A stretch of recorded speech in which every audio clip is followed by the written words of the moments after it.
10장 46절부터 52절까지 말씀입니다. 마가복음 10장 46절부터 52절 말씀.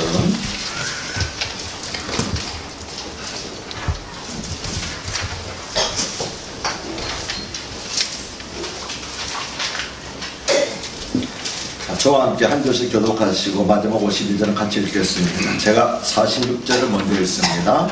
그들이 여리고에 이르렀더니 예수께서 제자들과 허다 무리와 함께 여리고에서 나가실 때에 디메데의 아들인 맹인거지 바디메오가 길가에 앉았다가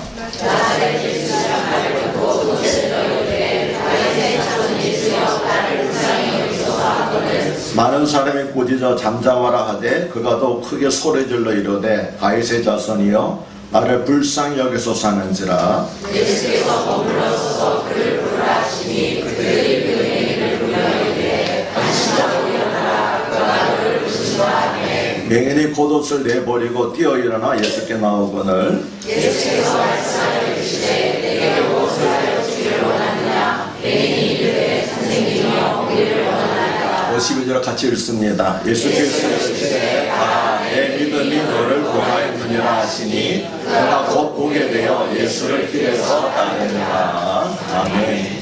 오늘 설교의 제목은 맹인 거지 바디메오입니다. 오늘 설교는 바디메오라는 사람에 대한 이야기인데 그가 맹인이며 거지였다는 것입니다. 그런데 실은 바디메오도 그 이름이 아닙니다. 바디메오는 디메오의 아들이라는 뜻이기 때문입니다. 그런데 디메오라는 이름도 그의 아버지의 이름이 아닐 수 있습니다. 왜냐하면 디메오는 더럽다 또는 부정하다라고 하는 뜻이기 때문입니다. 누가 자기 자녀에게 그런 이름을 지어주겠습니까? 따라서 더러운 자의 아들 혹은 부정한 자의 아들이라는 뜻을 가진 바디메오라고 하는 이름은 사람들이 맹인 거지를 경멸해서 이름 대신 그런 별명의 가능성이 큽니다. 여러분은 사람들이 맹인 거지를 더러운 자식이라고 부른 것은 너무 가혹하다고 생각할지 모릅니다. 하지만 그 당시 유대인들에게 맹인과 거지는 둘 가운데 하나만 해당해도 하나님으로부터 저주받은 자로 인식되었습니다. 그래서 요한복음 9장을 보면 제자들이 날 때부터 맹인인 거지를 보고 예수님에게 이 사람이 맹인으로 난 것이 누구의 죄로 임함입니까? 자기입니까? 그의 부모입니까? 라고 물었습니다. 이것은 맹인이 되는 것은 죄로 인해 저주받았기 때문이라는 그 당시의 사회적 통념을 보여주는 것이었습니다.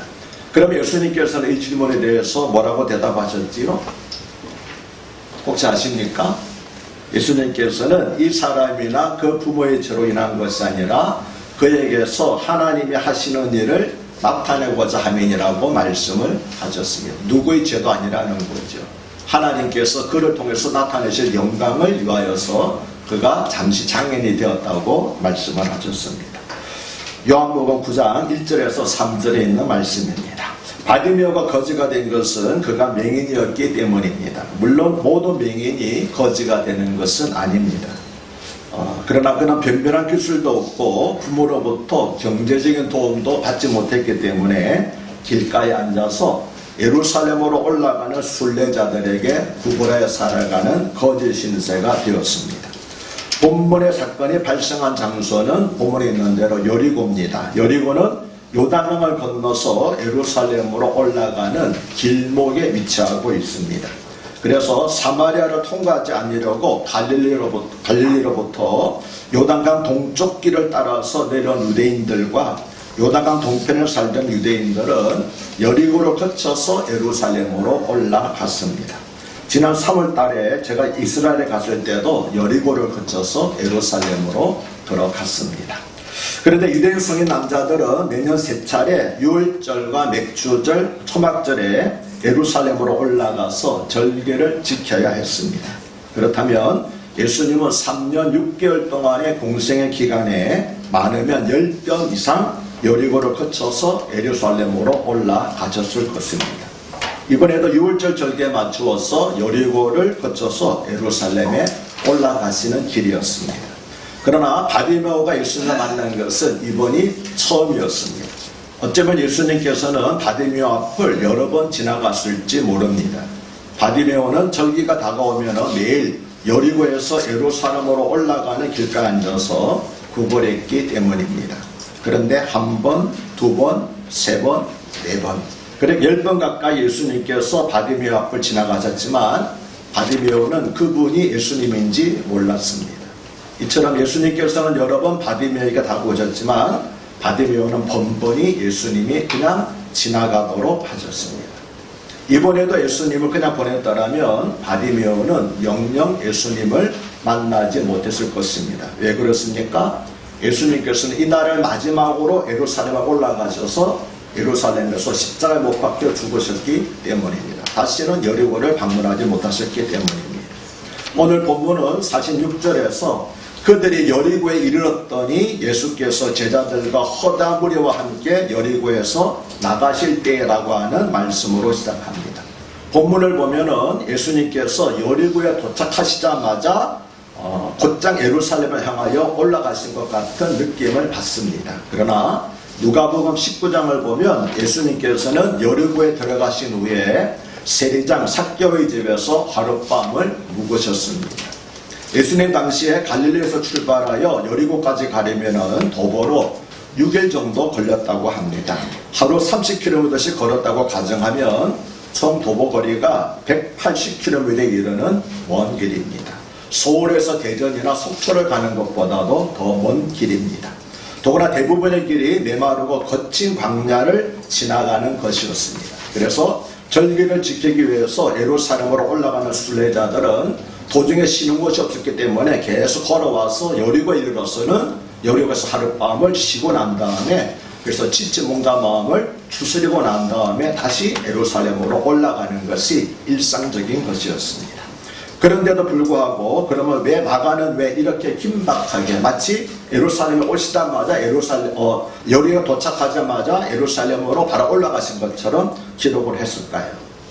마가는 예수님께서 십자가를 향하여 주저없이 돌진하셨다는 사실을 강조한 것입니다. 32절이 바로 이 사실을 말하는데 32절을 보면 예루살렘으로 올라가는 길에 예수께서 그들 앞에 서서 가시는데 그들이 놀라고 따르는 자들은 두려워하더라고 말씀합니다. 제자들은 천근만근 무거운 발걸음으로 예루살렘을 향해 올라갔지만 예수님께서는 전혀 두려움 없이 십자가를 향해서 전진하셨다는 것입니다. 마가는 박해를 받는 로마의 기독교인들을 격려하기 위해서 마가복음을 기록하였습니다. 로마의 기독교인들은 예수 그리스도를 믿는다는 이유로 집과 재산을 빼앗기고 감옥에 갇히고 심지어는 십자가에 못 박혀 죽었습니다. 마가는 본문에서 그들에게 예수님도 십자가를 피하지 않으셨다고 격려하고 있는 것입니다. 즉 로마의 기독교인들에게 여러분도 예수님처럼 십자가를 피하지 마십시오라고 격려하고 있는 것입니다. 마가는 고난을 받으신 종이신 예수님에게 초점을 맞추어서 가감하게 많은 사건을 생략하고 또 어떤 사건은 다른 어떤 복음서보다도 더 길게 기록을 했는데 다른 복음서보다 길게 기록한 대표적인 본문이 바로 오늘 이 본문입니다. 그래서 바디메오라고 하는 이름도 다른 복음서에 나타나지 않고 오직 마가복음에만 바디메오라고 하는 이름이 나옵니다. 마가가 46절을 긴박한 상황으로 묘사한 또 한 가지 이유는 바디메오가 막 출발하려고 하는 마지막 차, 막차에 올라탔다는 사실을 강조한 것입니다. 이것은 구원의 기회가 항상 있지 않다는 것입니다. 마가만 이렇게 말한 것이 아닙니다. 이사야 선지자도 이사야서 55장 6절에서 너희는 여호와를 만날 만한 때에 찾으라 가까이 계실 때에 그를 부르라고 하였습니다. 그러므로 성령께서는 오늘 본문을 통해서 주저하고 망설이고 있는 우리를 초청하고 계시는 것입니다. 지금 바로 결단하라는 것입니다. 지금이 주님을 영접할 마지막 기회라는 것입니다.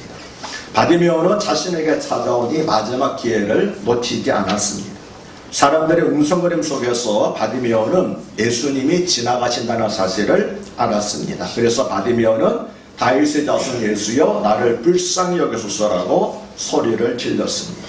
47절을 보면 사람들이 나사렛 예수라고 하는 말을 듣고 바디메오가 다윗의 자손 예수여라고 소리를 질렀다고 기록합니다.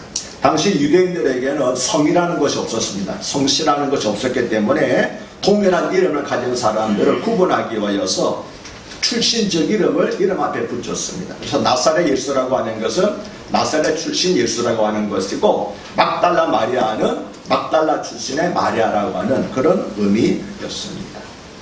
그런데 예수님 당시에 나사렛은 아주 작은 산골 마을이었습니다. 그래서 나중에 예수님의 제자가 된 나다나엘은 우리가 메시아를 만났는데 바로 나사렛 예수라고 하는 친구 빌립의 말을 듣고 나사렛에서 무슨 선한 것이 날 수 있느냐고 반문을 했습니다. 이 말은 나사렛 같은 촌동네에서 시골 구석에서 무슨 메시아가 나겠느냐라고 하는 의미였습니다. 이처럼 사람들은 예수님을 나사렛 예수라고 불렀지만 바디메오는 예수님을 다윗의 자손 예수라고 불렀습니다. 다윗의 자손이라고 하는 것은 메시아라고 하는 의미의 별칭이었습니다. 따라서 바디메오 외침은 예수님의 바로 다윗의 자손으로 오신 메시아라고 하는 신앙 고백이었던 것입니다. 바디메오는 비록 육신의 눈으로는 아무것도 볼 수 없었지만 영의 눈으로는 다른 사람들이 보지 못한 것을 보았습니다. 가이사랴 빌립보에서 예수님께서 제자들에게 너희는 나를 누구라고 하느냐고 물으셨을 때 베드로가 제자들을 대표하여 주는 그리스도시요 살아계신 하나님의 아들이라고 고백했을 때 예수님께서 하신 말씀이 있죠. 요한의 아들 시몬아 네가 참으로 복이 있도다. 이를 알게 하신 이는 혈육이 아니요 하늘에 계신 내 아버지이시니라. 아멘이십니까? 바디메오가 누구로부터 예수님에 대해서 배운 바가 없습니다. 그러나 바디메오로 하여금 예수님의 바로 메시아라는 사실을 알게 하신 분은 하늘에 계신 우리 아버지요 성령 하나님이신 줄로 믿습니다. 이처럼 우리도 예수님이 어떠한 분이신지 바로 알려면 무엇보다도 성령에 깨닫게 해주시는 은혜가 우리 가운데 있어야만 하는 겁니다. 그런데 바디메오가 다윗의 자손 예수여 나를 불쌍히 여기소서라고 소리 지르자 많은 사람이 꾸짖어 잠잠하라고 하였다고 성경은 기록하고 있습니다. 우리 성경에는 점잖게 표현했지만 꾸짖어 잠잠하라는 말을 원문에 가깝게 지각하면 더러운 자식아 이 닥쳐 라고 하는 그런 의미였습니다. 놀라운 것은 이 말을 들은 바디메오의 태도입니다. 그는 다윗의 자손이여 나를 불쌍히 여기소서라고 더 크게 소리 질렀습니다. 사람들은 대개 도움을 요청할 때 머뭇거립니다. 도움을 요청했다가도 상대방의 반응이 부정적으로 나오면 쉽게 포기합니다. 그러나 바디메오는 포기하지 않고 더욱 크게 소리 질러서 도움을 구했습니다. 그것은 그가 예수님이 누구이신지 바로 알고 있었기 때문입니다.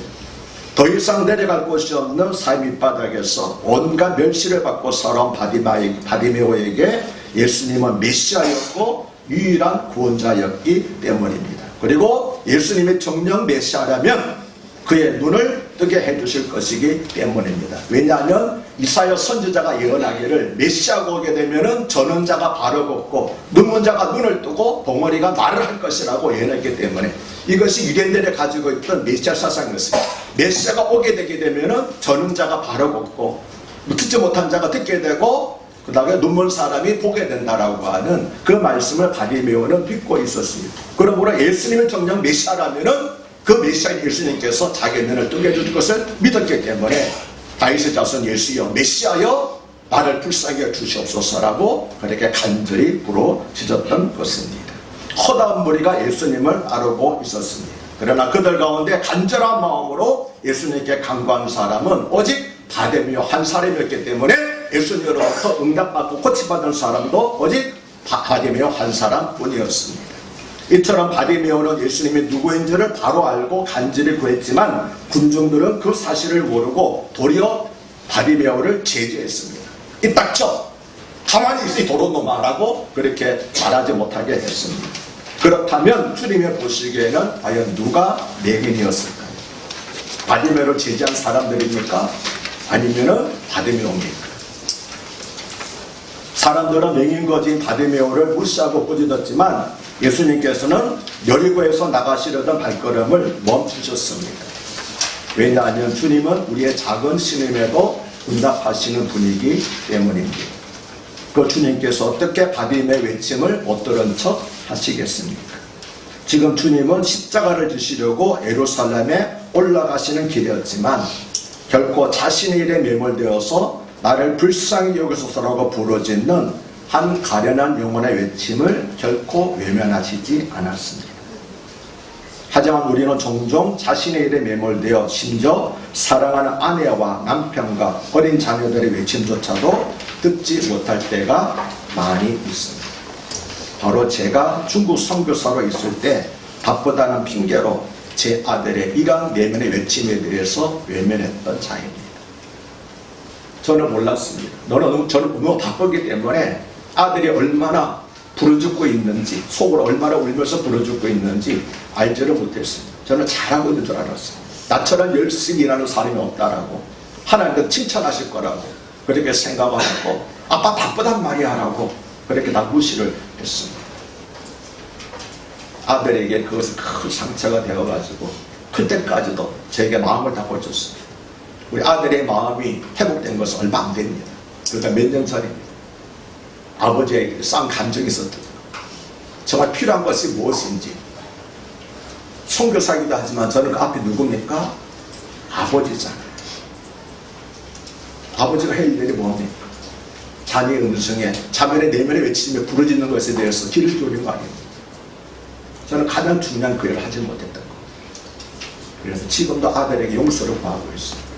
그리고 하나님께 감사한 것은 하나님께서 그 아들의 마음을 고쳐주셨어. 완전히는 아니지만 그래도 아들과의 관계가 많이 회복된 것에 대해서 너무너무 감사하고 있습니다. 저뿐만 아닙니다. 이혜령 교수님의 이야기를 들어보니까 이혜령 교수님도 너무 바빠서 어릴 때 어린 딸의 내면의 외침을 들어주지 못한 것이 평생 한이 된다. 그렇게 고백하는 글을 읽었습니다.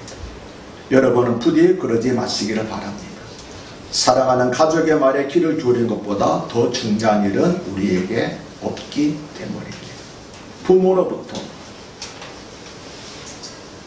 엄마나 아버지로부터 돌봄을 받지 못한다면 그 아이가 어디 가서 자기 부르짖음에 대해서 위로받을 수 있겠습니까? 예수님은 머물러 서서 그를 부르라고 제자들에게 말씀하셨습니다. 아마도 예수님은 몸을 돌이키시고 바디메오를 바라보면서 말씀하셨을 것입니다. 그러자 비로소 사람들은 바디메오를 한 인격체로 여기고 그를 향하여 안심하고 일어나라, 그가 너를 부르신다고 말하였습니다. 조금 전에 어떻겠습니까? 이 더러운 놈아, 입 닥쳐. 니까 놈이 뭘 예수님을 찾는다고 그래, 예수를 찾는다고 그래, 이렇게 무시했지만 예수님께서 그를 부르라고 말씀하실 때 그는 비로소 사람들은 바디메오를 하나의 인격체로 받아들이게 된 것이었습니다. 그렇습니다. 우리가 부르짖는 한 불쌍한 이곳을 향하여 취해야 할 태도는 꾸짖으면서 잠잠하라고 하는 것이 아니라 그를 찾아가서 안심하고 일어나세요. 주님께서 당신을 부르십니다라고 전한 후에 그를 예수님께로 데려오는 것입니다. 아멘이십니까? 50절을 보면 맹인이 겉옷을 내어버리고 뛰어 일어나 예수께 나오거늘이라고 말씀합니다. 유대인들이 입는 겉옷은 몸에 걸치는 넓고 기다란 천 같은 것이었습니다. 유대인들에게 겉옷은 다용도로 사용하는 귀중한 재산이었습니다. 밤에는 이불처럼 덮고 잤습니다.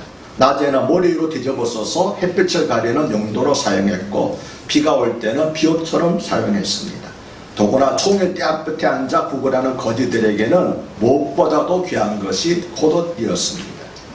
이처럼 거지에게 겉옷은 가장 중요한 삶의 수단이었지만 그 겉옷이 예수님께 나아가는데 방해가 되자 바디메오는 겉옷을 벗어던지고 예수님에게로 달려갔습니다. 그것은 겉옷보다 더 중요한 것을 발견했기 때문이고 두 번 다시 오지 못할 구원의 기회를 놓칠 수 없었기 때문입니다. 이때 바디메오가 벗어던진 것은 자신의 겉옷이었지만 실은 그는 자신의 운명에 누더기 옷을 벗어던진 것이었으며 더러운 죄악의 누더기 옷을 벗어던진 것이었습니다. 그런데 혹시 우리에게도 예수님에게 나아가는데 방해가 되는 겉옷이 있지 않습니까? 직장을 잃지 않을까? 애인이나 친구를 잃지 않을까? 재산의 손해를 보거나 인생의 즐거움을 포기해야 되지 않을까? 염려하여 예수님께 나아가는 것을 주저하고 있지 않습니까? 그렇다면 이제 그 겉옷을 벗어 던지십시오. 그리고 예수님에게로 달려 나아가십시오. 우리가 붙잡아야 하는 것은 누더기 같은 인생의 고도시 아니라 생명의 주님이시기 때문입니다. 51절을 보면 예수님께서는 자신 앞에 나온 바디메오에게 너에게 무엇을 하여 주기를 원하느냐고 물으셨습니다. 물론 몰라서 물으신 것이 아닙니다. 예수님은 이적을 행하시기 전에 흔히 이와 같이 질문하셨는데 이것은 병자에게 용기와 믿음을 주고 예수님에 대한 신앙을 고백하도록 하신 것이었습니다. 바디메오는 즉시 보기를 원하나이라고 대답을 했습니다. 왜 그렇습니까? 예수님이 메시아라는 것을 알았기 때문에. 메시아가 오시면, 예수님은 정말 메시아라면 자기 눈을 뜨게 해줄 것을 믿었기 때문입니다. 바디메오는 먹을 것과 입을 것을 구하지 않았습니다. 그는 보기를 원했습니다. 보지 못하는 것이 그의 본질적인 문제였기 때문입니다. 그가 거지가 된 것은 보지 못했기 때문입니다. 그러므로 볼 수만 있다면 비굴하게 다른 사람에게 구걸하지 않고 살아갈 수 있습니다. 그래서 그는 본질적인 것을 구했습니다. 그리고 예수님에게 그가 본질적인 것을 구한 것은 그가 구하는 대상이 다윗의 자손으로 오신 메시아라는 사실을 확신하고 있었기 때문입니다. 이처럼 바디메오는 예수님이 누구신지를 분명히 알고 간절히 구했습니다. 그러면 예수님께서 지금 나에게 너에게 무엇을 하여 주기라고 물으신다면 우리는 어떻게 대답해야 할까요? 우리의 본질적인 문제는 무엇일까요? 바디메오가 보기를 원합니다라고 한 말을 헬라어 성경에서 보면 아나블레보라고 되어 있습니다. 뭐라고요? 아나블레보. 아나블레보라는 말에서 아나라고 하는 말에는 다시라는 뜻과 위라고 하는 뜻이 있습니다. 다시라고 해석하면 바디메오는 날 때부터 맹인이었던 것이 아니라 어떤 사고로 인해서 중도 실명자가 된 사람이라는 것을 알 수 있습니다. 그런데 위라고 해석하면 바디메오는 땅의 것을 보기 위한 것이 아니라 하늘의 것, 저 영적인 세계를 보기 원했다는 것입니다. 아마도 바디메오는 둘 다를 원했을 것입니다. 왜요? 예수님이 메시아라는 사실을 알고 있었기 때문입니다. 그러므로 우리도 바디메오처럼 주님께 아나블레보라고 간구해야 됩니다. 주님, 다시 보기를 원합니다. 그리고 위를 보기를 원합니다. 아멘이십니까? 바디메오의 말을 들으신 예수님께서는 가라, 너의 믿음이 너를 구원하느니라고 말씀을 하셨습니다. 그리고 그 말씀이 있자마자 바디메오는 곧 다시 보게 되었습니다. 이것이 바로 주님의 말씀의 권세입니다. 그리고 예수님의 말씀하신 바디메오의 믿음은 예수님을 향한 간절함과 예수님에 대한 바른 신앙 고백을 가리킵니다. 이런 믿음이 바로 우리를 구원하는 믿음입니다. 예수님은 바디메오에게 가라고 말씀을 하셨습니다. 하지만 성경을 보니까 바디메오는 가지 않았습니다. 다시 보기를 원하고 위의 것을 보기를 원했던 바디메오는 이전의 세상과 땅의 세계로 돌아가지 않았습니다. 그는 길에서 예수님을 따라갔습니다. 흥미롭게도 오늘 본문은 길에서 시작하여 길에서 끝납니다. 그러나 두 길은 같은 길이 아닙니다. 바디메오가 처음 맞았던 길은 세상을 향해 구걸하던 길이요, 수치 쓰는 길이요, 멸망에 이르는 길이었습니다. 그러나 다시 보게 된 바디메오가 선택한 낮은 길은 주님을 따르는 길이요, 십자가의 길이요, 영생에 이르는 길이었습니다. 그러면 우리는 지금 어느 길에 있습니까? 세상을 향해 구걸하는 길입니까? 아니면 영생의 주님을 따라가는 길입니까? 기도하겠습니다. 주님, 영적인 눈에 감겨서 주님을 바르게 알지 못하고 하늘의 영광을 보지 못하는 우리를 불쌍히 여겨 주시옵소서. 세상에서의 화려한 겉옷, 그러나 주님 보시기에는 초라한 누더기에 불과한 겉옷을 벗어던지지 못하고 욕망에 사로잡혀 결단하지 못하는 저희의 어리석음과 연약함을 긍휼히 여겨 주시옵소서. 주여, 우리도 바디메오처럼 아나블레보 보기를 원하옵나니 감겨진 우리 영혼의 눈을 열어주셔서 주님이 걸어가신 십자가의 길을 따라가게 하여 주시옵소서. 길이요 진리요 생명이 되시는 우리 주님 예수 그리스도 이름으로 기도드려옵나이다. 아멘.